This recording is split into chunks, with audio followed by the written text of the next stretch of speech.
मंगलम भगवान विष्णु मंगलम गरुड़ध्वज मंगलम पुंडरीकाक्षाय मंगलाय तनोहरि। बोलो विष्णु भगवान की जय। भगवान सत्यनारायण की कथा सुनने मात्र से ही सब कष्टों से मुक्ति हो जाती है और घर में सुख और समृद्धि आती है। संसार में केवल विष्णु भगवान ही सत्य हैं, बाकी सब मिथ्या है। सत्य में ही सारा विश्व समाया हुआ है और सत्य के रूप में भगवान श्री सत्यनारायण जी को पूजना ही सबसे बड़ी आराधना है। तो प्रेम से बोलिए श्री सत्यनारायण भगवान की जय। सत्यनारायण भगवान की कथा का प्रथम अध्याय। एक समय की बात है, नैमिषारण्य तीर्थ में शौनकादि 88,000 ऋषियों ने श्री सूत जी से पूछा, हे प्रभु, इस कलयुग में वेद विद्या रहित मनुष्यों को प्रभु भक्ति किस प्रकार मिल सकती है तथा उनका उद्धार कैसे होगा। हे मुनि श्रेष्ठ, कोई ऐसा तप बताइए जिससे थोड़े समय में ही पुण्य मिल जाए और हमें मनवांछित फल की भी प्राप्ति हो जाए।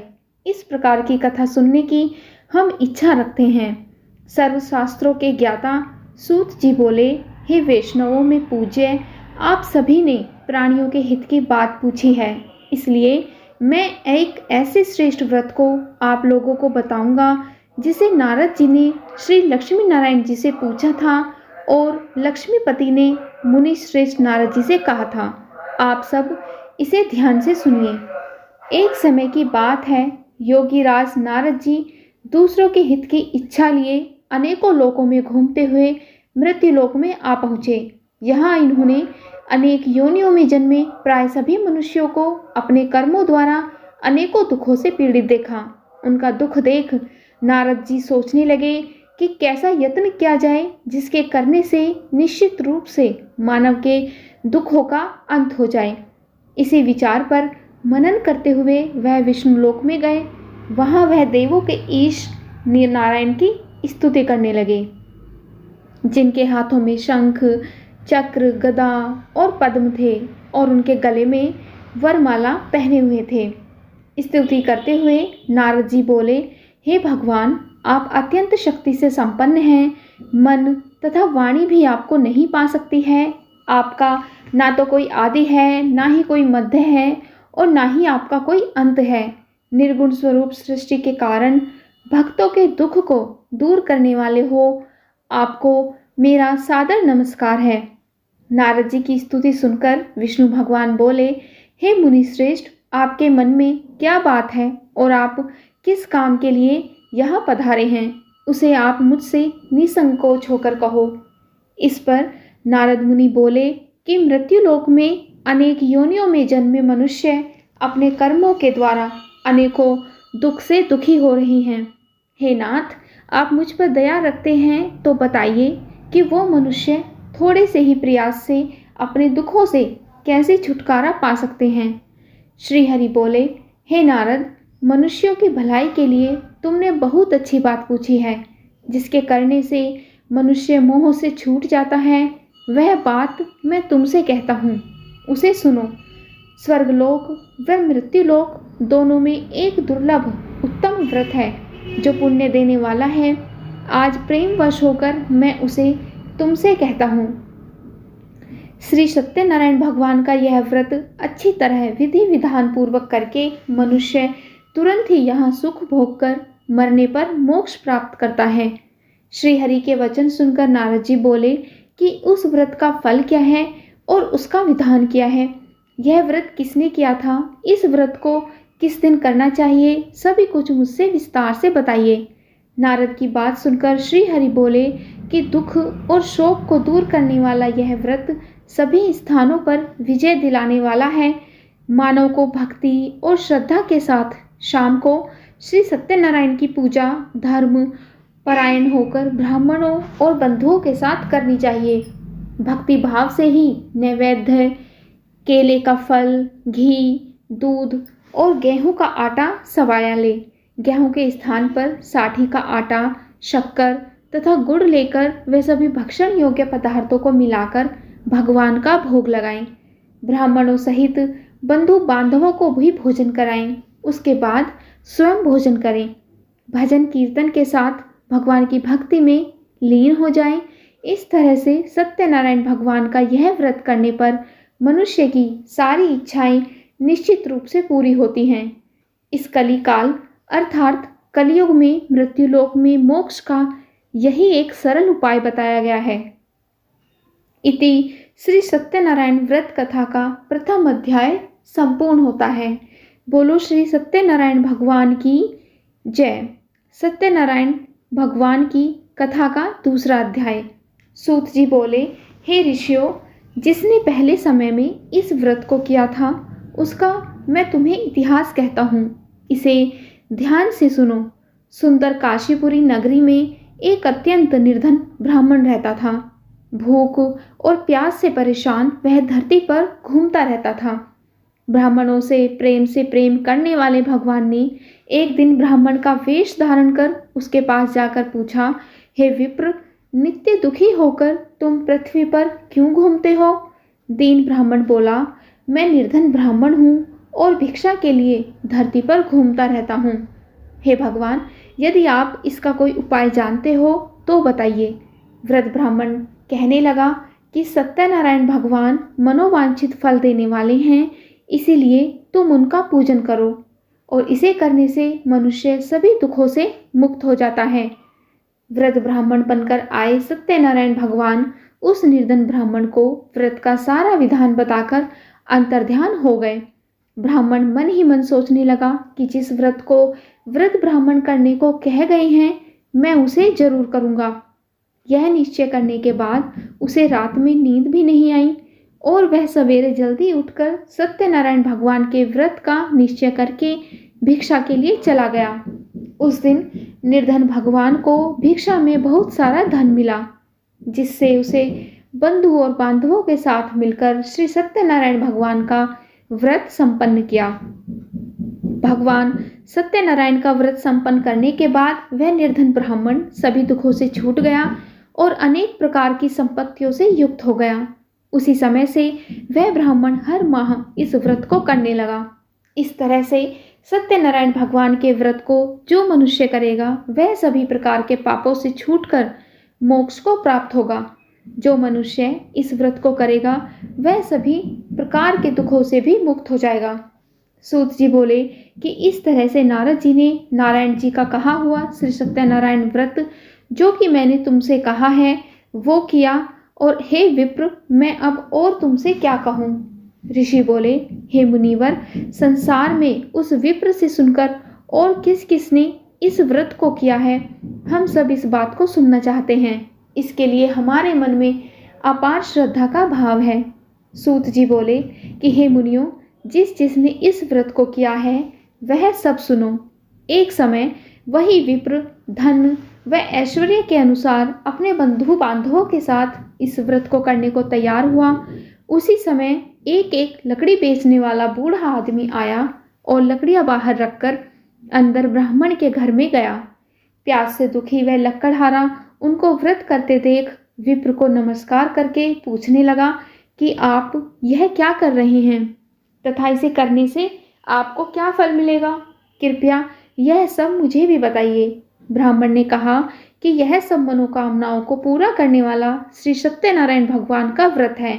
इनकी कृपा से ही मेरे घर में धन और धान्य की वृद्धि हुई है। विप्र से सत्यनारायण व्रत के बारे में जानकर लक्कड़हारा बहुत प्रसन्न हुआ और चरणामृत लेकर वह प्रसाद खाने के बाद वह अपने घर गया।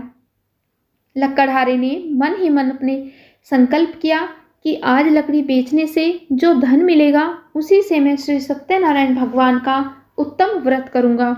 और मन में इस तरह विचार को लेकर बूढ़ा आदमी सिर पर लकड़ियां रखकर उस नगर में बेचने गया जहां धनी लोग ज़्यादा रहते थे।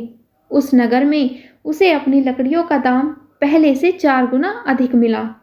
बूढ़ा आदमी प्रसन्नता के साथ दाम लेकर केले, शक्कर, घी, दूध, दही और गेहूं का आटा लेकर श्री सत्यनारायण भगवान के व्रत की अन्य सामग्रियां लेकर अपने घर गया। वहां उसने अपने बंधु बांधवों को बुलाकर विधि और विधान के अनुसार श्री सत्यनारायण भगवान का पूजन और व्रत किया। इस व्रत के प्रभाव से वह बूढ़ा लकड़हारा धन, पुत्र आदि से युक्त होकर संसार के समस्त सुख भोग कर अंतकाल में बैकुंठ धाम चला गया। इति श्री सत्यनारायण व्रत कथा का द्वितीय अध्याय संपूर्ण होता है। अब सुनते हैं श्री सत्यनारायण भगवान की कथा का तीसरा अध्याय। सूत जी बोले, हे श्रेष्ठ मुनियों, अब आगे की कथा सुनो। पहले समय में उल्का मुख नाम का एक बुद्धिमान राजा था। वह सत्यवक्ता और जितेंद्रिय था। प्रतिदिन देव स्थानों पर जाता और निर्धनों को धन देकर उनके कष्टों को दूर करता था। उसकी पत्नी कमल के समान मुख वाली थी तथा सती साध्वी थी। भद्रशिला नदी के तट पर उन दोनों ने श्री सत्यनारायण भगवान का व्रत किया। उसी समय साधु नाम का एक वेश्य आया। उसके पास व्यापार करने के लिए बहुत सा धन था।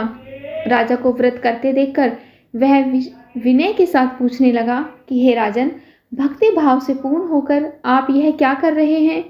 मैं सुनने की इच्छा रखता हूँ, तो आप कृपया करके मुझे ये सब बताइए। राजा बोला, हे साधु, अपने बंधु और बांधवों के साथ पुत्र आदि की प्राप्ति के लिए एक महाशक्तिमान श्री सत्यनारायण भगवान का व्रत और पूजन कर रहा हूँ। राजा के वचन सुनकर साधु आदर से बोला, हे राजन, मुझे इस व्रत का सारा विधान कहिए और आपके कथा अनुसार मैं भी इस व्रत को करूँगा। मेरी भी संतान नहीं है और इस व्रत को करने से निश्चित रूप से मुझे संतान की प्राप्ति होगी। राजा से व्रत का सारा विधान सुन और अपने व्यापार से निवृत्त होकर वह अपने घर गया।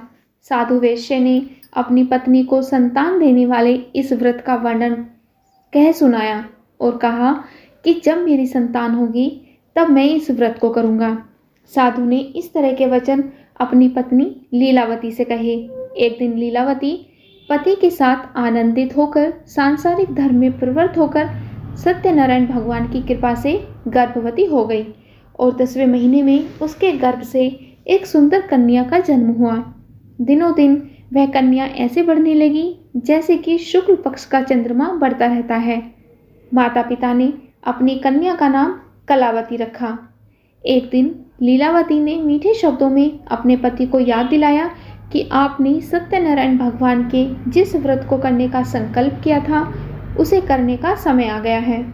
आप इस व्रत को करिए। तब साधु बोला कि हे विप्रे, इस व्रत को मैं उसके विवाह पर करूँगा। इस प्रकार अपनी पत्नी को आश्वासन देकर वह नगर को चला गया। कलावती पिता के घर में रहकर वृद्धि को प्राप्त हो रही थी। तब साधु ने एक बार नगर में अपनी कन्या को उसकी सखियों के साथ खेलते हुए देखा तो तुरंत ही दूत को बुलाया और कहा कि मेरी कन्या के योग्य एक वर देख कर लाओ। साधु की बात सुनकर दूत कंचन नगर में पहुंचा और वहां देखभाल कर लड़की के सुयोग्य वाणिक पुत्र को ले आया। सुयोग्य लड़के को देख साधु ने बंधु और बांधवों को बुलाकर अपनी पुत्री का विवाह कर दिया। लेकिन दुर्भाग्य की बात ये थी कि साधु ने अभी भी श्री सत्यनारायण भगवान का व्रत नहीं किया था। इस पर श्री सत्यनारायण भगवान क्रोधित हो गए और उन्हें श्राप दे दिया कि साधु को अत्यधिक दुख मिले। अपने कार्य में कुशल साधु बनिया जमाई को लेकर समुद्र के पास स्थित होकर रत्नासारपुर नगर में गया। वहां जाकर दामाद और ससुर दोनों मिलकर चंद्रकेतु राजा के नगर में व्यापार करने लगे। एक दिन भगवान सत्यनारायण की माया से एक चोर राजा का धन चुराकर भाग रहा था। उसने राजा के सिपाहियों को अपना पीछा करते हुए देख चुराया हुआ धन वहां पर रख दिया जहां साधु अपने जमाई के साथ ठहरा हुआ था। राजा के सिपाहियों ने साधु वेश्य के पास रखा हुआ धन पड़ा देखा तो वह ससुर और जमाई दोनों को बांधकर प्रसन्नता से राजा के पास ले गए और कहा कि उन दोनों चोरों को हम पकड़ लाए हैं। आप आगे की कार्रवाई की आज्ञा दें। राजा की आज्ञा से उन दोनों को कठिन कारावास में डाल दिया गया और उनका सारा धन भी उनसे छीन लिया गया। श्री सत्यनारायण भगवान से श्राप से साधु की पत्नी भी बहुत दुखी हुई। घर में जो धन रखा था उसे चोर चुरा कर ले गए। शारीरिक तथा मानसिक पीड़ा व भूख प्यास से अति दुखी होकर अन्न की चिंता में कलावती के ब्राह्मण के घर गई। वहाँ उसने श्री सत्यनारायण भगवान का व्रत होते देखा। फिर कथा भी सुनी और प्रसाद ग्रहण करके वह रात को घर वापस आई। माता के कलावती से पूछा कि हे पुत्री, अब तक तुम कहाँ थी? तेरे मन में क्या है? कलावती ने अपनी माता से कहा कि हे माता, मैंने एक ब्राह्मण के घर में श्री सत्यनारायण भगवान का व्रत देखा है। कन्या के वचन सुनकर लीलावती भगवान के पूजन की तैयारी करने लगी। लीलावती ने परिवार व बंधुओं सहित श्री सत्यनारायण भगवान का पूजन किया और उनसे वर मांगा कि मेरे पति तथा जमाई शीघ्र घर वापस आ जाएं। साथ ही यह भी प्रार्थना की कि हम सब का अपराध आप क्षमा करें। श्री सत्यनारायण भगवान इस व्रत से अत्यंत संतुष्ट हो गए और राजा चंद्रकेतु को सपने में दर्शन देकर कहा कि हे राजन, तुम उन दोनों वेश्यों को छोड़ दो और तुमने उनका जो धन लिया है उसे वापस कर दो। अगर तुमने ऐसा नहीं किया तो मैं तुम्हारा धन और तुम्हारा राज्य और तुम्हारी संतान सभी को नष्ट कर दूंगा। राजा को यह सब कहकर वह अंतर्ध्यान हो गए। प्रातःकाल सभा में राजा ने सबको अपना सपना सुनाया। फिर बोले कि वणिक पुत्रों को कैद से मुक्त करके सभा में ले आओ। राजा मीठी वाणी में बोला कि हे महानुभावों, भाग्यवश ऐसा कठिन दुख तुम्हें प्राप्त हुआ है, लेकिन अब तुम दोनों को इसका कोई भी भय नहीं है। ऐसा कहकर राजा ने उन दोनों को नए वस्त्राभूषण भी पहनाए और जितना धन उनका लिया था उससे दुगना धन वापस देकर उन दोनों वेश्यों को अपने घर से विदा किया।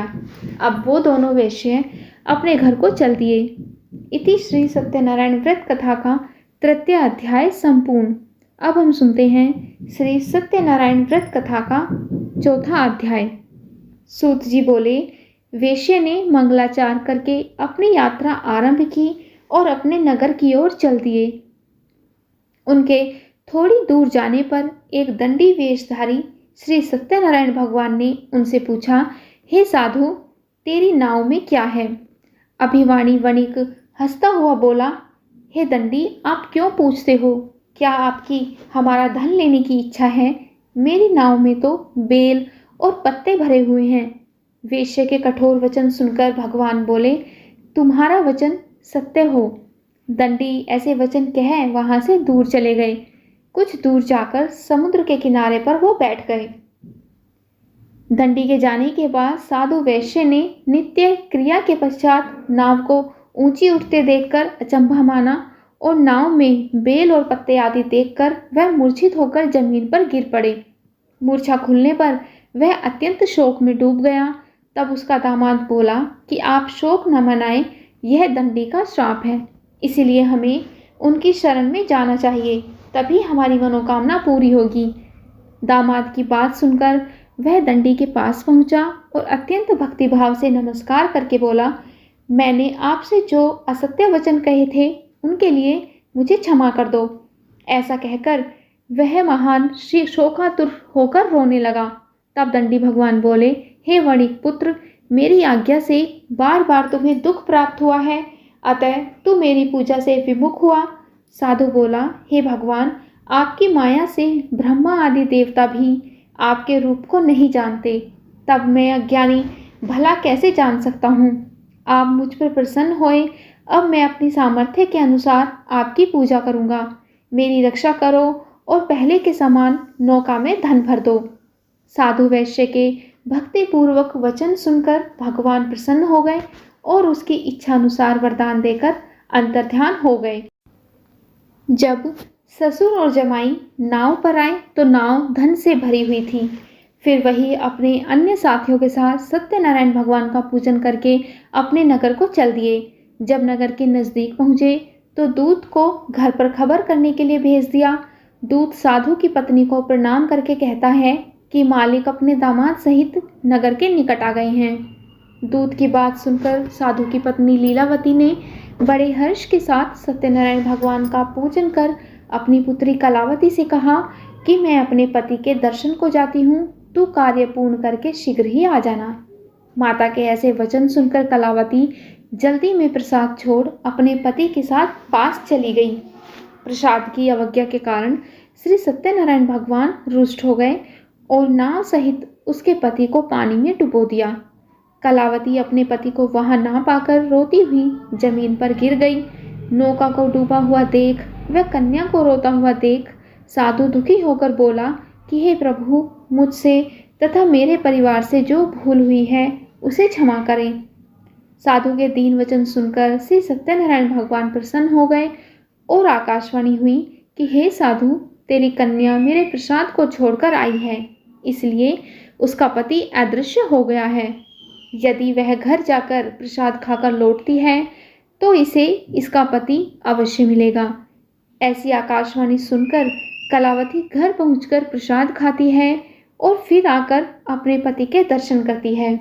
उसके बाद साधु अपने बंधु बांधवों सहित श्री सत्यनारायण भगवान का विधि विधान के साथ पूजन करता है और इस लोक का सुख भोग कर अंत में स्वर्गलोक को जाता है। इति श्री सत्यनारायण व्रत कथा का चतुर्थ समाप्त होता है। अब हम सुनते हैं श्री सत्यनारायण भगवान की कथा का 5वां अध्याय। सूत जी बोले, हे ऋषियों, मैं और भी एक कथा सुनाता हूँ, उसे भी ध्यान पूर्वक सुनो। प्रजापालन में लीन तुंगध्वज नाम का एक राजा था। उसने भी भगवान का प्रसाद त्याग कर बहुत ही दुखी सान किया था। एक बार वन में जाकर अन्य पशुओं को मारकर वह बड़ के पेड़ के नीचे आया। वहां उसने ग्वालों को भक्ति भाव से अपने बंधु बांधवों सहित श्री सत्यनारायण भगवान का पूजन करते देखा। अभिमानवश राजा ने उन्हें देखकर भी पूजा स्थान में नहीं गया और ना ही उसने भगवान को नमस्कार किया। ग्वालों ने राजा को प्रसाद दिया, लेकिन उसने वो प्रसाद भी नहीं खाया और प्रसाद को वहीं छोड़कर वह अपने नगर को चला गया। जब वह नगर में पहुंचा तो वहां सब कुछ तहस नहस हुआ पाया, तो वह शीघ्र ही समझ गया कि यह सब भगवान ने ही किया है। वह दोबारा ग्वालों के पास पहुंचा और विधि पूर्वक पूजा करके प्रसाद खाया, तो श्री सत्यनारायण भगवान की कृपा से सब कुछ उसका पहले जैसा हो गया। दीर्घ काल तक सुख भोगने के बाद और मरणोपरांत उसे स्वर्गलोक की प्राप्ति हुई। जो मनुष्य परम दुर्लभ इस व्रत को करेगा तो भगवान सत्यनारायण की अनुकंपा से उसे धन और धान्य की प्राप्ति होगी। निर्धन धनी हो जाता है और भय मुक्त होकर अपना जीवन जीता है। संतानहीन मनुष्य को संतान सुख मिलता है और सारे मनोरथ पूर्ण होने पर मानव अंतकाल में वैकुंठ लोक को चला जाता है। सूत जी बोले, जिन्होंने पहले इस व्रत को किया है, अब उनके दूसरे जन्म की कथा कहता हूँ। वृद्ध सतानंद ब्राह्मण ने सुदामा का जन्म लेकर मोक्ष की प्राप्ति की। लक्कड़हारे ने अगले जन्म में निषाद बनकर मोक्ष प्राप्त किया। उल्का मुख नाम का राजा दशरथ होकर बैकुंठ को गए। साधु नाम के वेश्य ने मोर ध्वज बनकर अपने पुत्र को आरे से चीरकर मोक्ष पाया और महाराज तुंगध्वज ने स्वयं भू होकर भगवान में भक्ति युक्त हो कर्म करके मोक्ष पाया। इति श्री सत्यनारायण व्रत कथा का 5वां अध्याय समाप्त होता है। श्रीमन नारायण नारायण नारायण, भजमन नारायण नारायण नारायण। श्री सत्यनारायण भगवान की जय।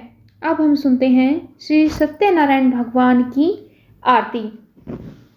जय लक्ष्मी रमणा स्वामी, जय लक्ष्मी रमणा सत्यनारायण स्वामी, जन पातक हरना। ओम जय लक्ष्मी रमणा, रत्न जड़ित सिंहासन, अद्भुत छवि राजे, नारद करत निरंजन, नारद करत निरंजन, घंटा ध्वनि बाजे। ओम जय श्री लक्ष्मी रमणा, प्रकट भये कलि कारण, द्विज को दर्श दियो, बूढ़ा ब्राह्मण बन कर कंचन महल कियो।